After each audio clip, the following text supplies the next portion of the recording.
Welcome to the Deep Dive, where we cut through the noise to bring you the most essential insights. Today, we're zooming in on a really pivotal moment in a student's journey, that leap, Yeah. from the classroom, from theory to, well, the real world of work. How does that happen successfully? And who's guiding them? Yeah, it's a great question. And we're focusing today on a role that's honestly often underestimated. Our sources look closely at how it works in Colombia, the director of business practice. But, the core ideas, they apply pretty much anywhere you're trying to connect learning with doing. This isn't just admin work, it's strategic, like being an architect for that whole professional transition. An architect, I like that. So our mission here is to really unpack what this role involves day to day, the strategies, the challenges, and the impact, which, as you said, often goes unseen. Basically, you're getting a shortcut to understanding how this shapes future professionals and maybe even economies. Now, our sources are really clear this is much more than a mere administrative charge. It hits graduate employability, strengthens university business links. I mean, that sounds like it contributes directly to Colombia's economic development. It definitely aims to. But achieving that core objective, it sounds like a delicate balance. Yeah. What are the immediate, ground level things the director focuses on? Right, so the core objective fundamentally is making sure that practice experience, that it's significant, relevant, enriching for the practicante, that's the intern or practitioner we're talking about. And yeah, it involves a lot of coordinated action, everything from finding good partner... High quality ones, yeah. Exactly, to really detailed follow-up on how they're doing. The big goal is that every single practicante finishes up with new skills, a real feel for the work environment, and a valuable network. Okay, so how do they make that happen day to day? What are the key goals driving them? Well, there are about 4 main areas they're constantly juggling. First, growing that network of companies, always bringing new ones in, making sure there's variety in the opportunities. Second, compliance, making sure everyone, students, companies, follows the university rules, and importantly, Colombian labor law. That sounds critical. It is. Third, offering personalized support, like really being there for the practicants if they hit challenges. And fourth, communication, just keeping that constant flow going between everyone involved, coordinators, advisors, students, company folks. Okay, let's unpack this, all those moving parts. It sounds incredibly dynamic. Mm-hmm. So what does a day actually look like for this director? Is it like a set routine or more fluid? It's structured, but definitely flexible. The morning, say 7:30 to noon, tends to be about planning and strategy. Starts with emails, planning the day, checking reports, scheduling those company visits you mentioned. Right. Often meetings with faculty coordinators too, maybe dealing with special cases like if a practicante needs to move companies or there's a conflict. And a big chunk of the morning is what they call gestión de convenios, agreement management. The paperwork side. Well, yes and no. It's not just filing. It's actively researching new companies, reaching out to HR managers, negotiating agreements that work for everyone. It's about finding the right fit, not just filling a slot. Okay, so the morning is strategic groundwork, setting things up. But then what happens after lunch? Does the energy shift? Right. What are those afternoons like? Oh, it absolutely shifts. Afternoons, maybe 1 p.m. to 6 p.m., are usually about fieldwork and direct support, getting out there. Hands-on time. Exactly. Making those crucial company visits, checking the practice conditions, talking directly with the practicants and their supervisors. That face-to-face stuff is key. You identify ways to improve things, strengthen the relationship. I bet. Sometimes a quick chat can solve a lot. Totally. Or uncover a new opportunity, or stop a small issue from, blowing up. And a lot of time goes into direct attention of practicantes. Giving advice on performance, helping them solve problems. Could be anything from how to write a better report to navigating some kind of workplace conflict. And then the day wraps up. Pretty much. From 6 p.m. onwards, it shifts back to more administrative management. Reviewing the practicante reports that came in, updating databases, prepping management reports for university leadership. So tracking progress, ensuring compliance. Yeah, it's vital for hitting those management indicators and just documenting how the program's doing. That feeds back into strategy. Then usually a final look at the agenda for tomorrow, and that's the day. Wow, okay. Given all that complexity, there must be a solid system, right? To track everything. What are the essential, documents and tools that make this whole operation work? Oh, definitely. And you got to think of the paperwork not as just red tape, but as the actual blueprint for success. It kind of falls into 3 main buckets, you could say. First, you've got the foundational agreements.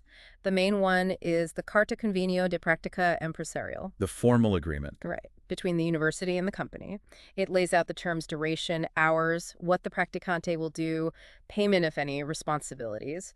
The director makes sure that's signed, sealed, delivered before the practice even starts. Okay, that makes sense. What's the next bucket? Then you have the dynamic tracking and feedback tools. These keep things moving and ensure learning happens. Things like acceptance letters so the student can enroll, and completion letters at the end, super important for graduation. Right, the proof. Exactly. And crucially, a really robust evaluation cycle. You have the immediate supervisor evaluation, that's key, assessing competencies like teamwork, problem solving, but also the practicante's own self-evaluation. How do they see the experience? And an academic advisor evaluation, too. It's like a 360-degree view. A full picture. Yeah. And beyond those formal evaluations, there are also things like work plans, activity schedules, documents set up at the start so everyone knows what the goals are, and partial reports along the way to track progress. Got it. And the third bucket? That's basically the official certifications needed for academic and professional recognition, but the real skill of the director.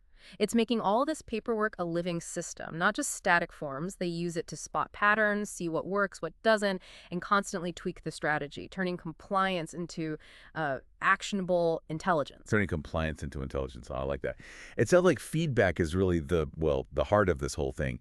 How does that feedback flow? You mentioned the 360 view, but how does it work across all those different levels to help people grow? It's absolutely fundamental. And yeah, it flows multiple ways. First, obviously, feedback to the practicants. Constant, constructive stuff based on their reports, what's seen during visits, supervisor evaluations. The aim is always helping them build strengths, address weaknesses. Specific examples help a lot there. Makes sense. And outwards. Yep. Feedback flows to the supervisors and managers in the companies. Part of it is just saying thanks for their support, showing the students positive impact, but it's also giving them insights, maybe suggesting ways to make future practices even better, more challenging tasks, maybe better alignment with what the student's learning academically. But builds the partnership too. Exactly. Yeah. It helps the companies grow their own mentoring skills. And finally, feedback goes to the academic advisors back at the university, letting them know what the students are actually facing in the companies, the challenges. Ah, so they can tailor their guidance. Right. And it also gives crucial input on curriculum relevance. Are we teaching the right things compared to what the industry actually needs? Helps close that gap. It's clear this role demands, huge adaptability. Resilience, too.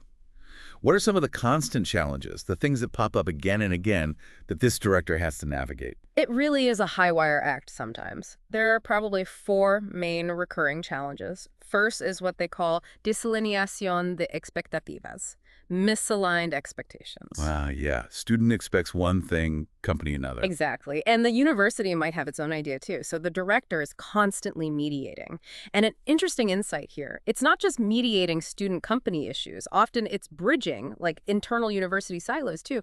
They found doing expectation-setting workshops before the placement with everyone involved, that helps a lot more than just reacting later. Proactive, yeah. Okay, what else? Second, fluctuaciones del mercado laboral, labor market fluctuations, the economy changes, trends shift fast, so the director can't just rely on existing partners. They have to constantly look for new opportunities. And not just find openings, but try to anticipate where things are going, build relationships in emerging fields. Staying ahead of the curve. Pretty much. Third is gestión de conflictos, conflict management. Dealing with problems between practicantes and companies, it can get really tricky. Needs tact, objectivity, sure, but also a lot of empathy, I think. Understanding all sides. Sometimes the best fix isn't finding fault, but maybe finding a creative solution, like shifting roles or responsibilities. Finding a way forward. And the last one. And finally, just the sheer carga administrativa, the administrative load. Managing all those agreements, reports, evaluations, it takes a lot of organization. Efficiency is key. But, seeing a student really click, find their confidence through the practice, that's what makes dealing with all that paperwork feel worthwhile. It really comes through how profound the impact is, this director of business practice role.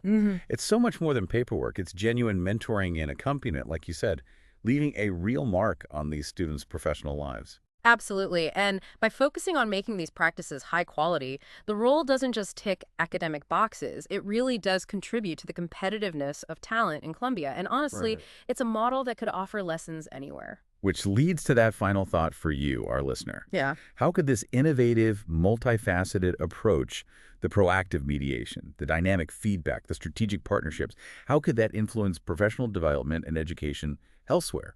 In other fields, maybe even globally, as we all try to bridge that gap between learning and actually doing. Something to think about until our next deep dive.